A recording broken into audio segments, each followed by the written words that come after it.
निवडणुकीचा दिवस, मतदान संपतं आणि मग सगळ्या देशाचं लक्ष लागतं ते टीव्ही स्क्रीनकडे.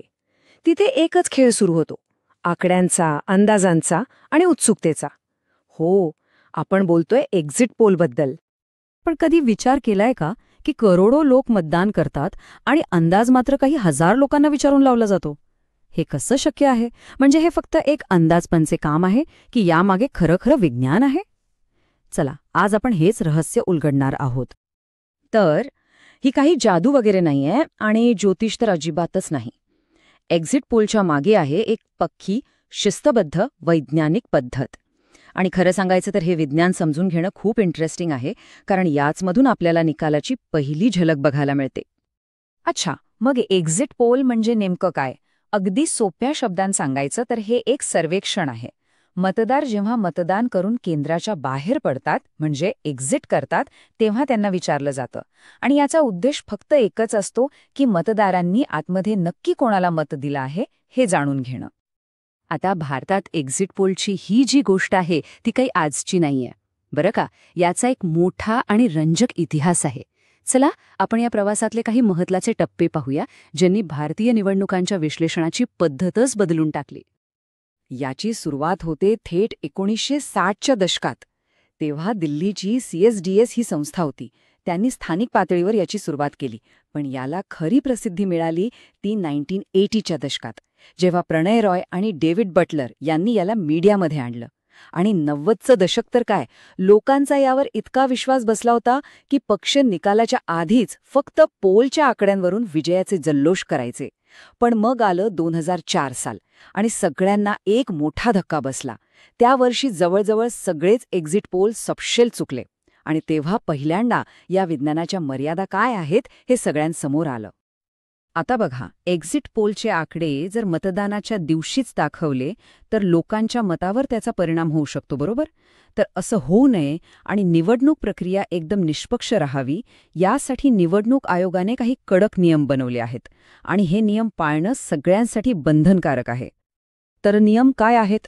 सगळ्यात महत्त्वाचा नियम म्हणजे निवडणुकीच्या पहिल्या टप्प्याचं मतदान सुरू झाल्यापासून ते शेवटच्या टप्प्याचं मतदान संपल्यानंतर अर्ध्या तासापर्यंत तुम्ही एक्झिट पोलचे निकाल कुठेच दाखवू शकत नाही.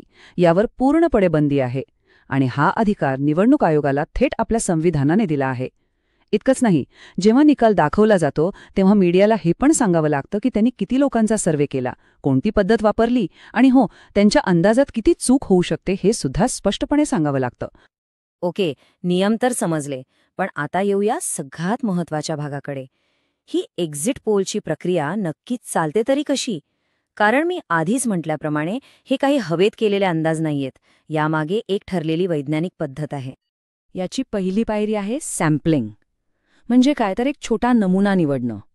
यामध्ये संपूर्ण राज्याचं किंवा देशाचं प्रतिनिधित्व करतील अशी काही मतदान केंद्र निवडली जातात.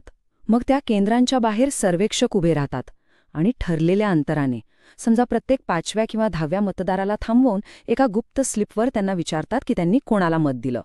फक्त एवढंच नाही, तर त्यांचं वय, लिंग, जात यांसारखी माहितीसुद्धा घेतली जाते. हा सगळा डेटा एकत्र आला की मग सुरू होतं खरं काम. त्याचं स्टॅटिस्टिकल अनालिसिस केलं जातं आणि मग अंदाज लावला जातो की प्रत्येक मतदारसंघात कोण जिंकू शकतं. आणि हो, इथे एक खूप महत्त्वाची गोष्ट लक्षात घ्यायला हवी. प्रत्येक एक्झिट पोलसोबत एक मार्जिन ऑफ एरर दिलेलं असतं. सोप्या भाषेत सांगायचं तर चूक होण्याची शक्यता. याचा अर्थ असा की एजन्सी स्वतःच सांगत असते की त्यांचा अंदाज किती अचूक ठरू शकतो. म्हणजे बघा, हे काही 100% खरं भाकीत नसतं, तर ती एक वैज्ञानिक शक्यता असते. अच्छा, आता आणखी एक गोष्ट आहे जिथे लोकांचा खूप गोंधळ होतो. ओपिनियन पोल आणि एक्झिट पोल. दोन्ही शब्द सारखे वाटतात, पण त्यांच्यात जमीन आसमानाचा फरक आहे.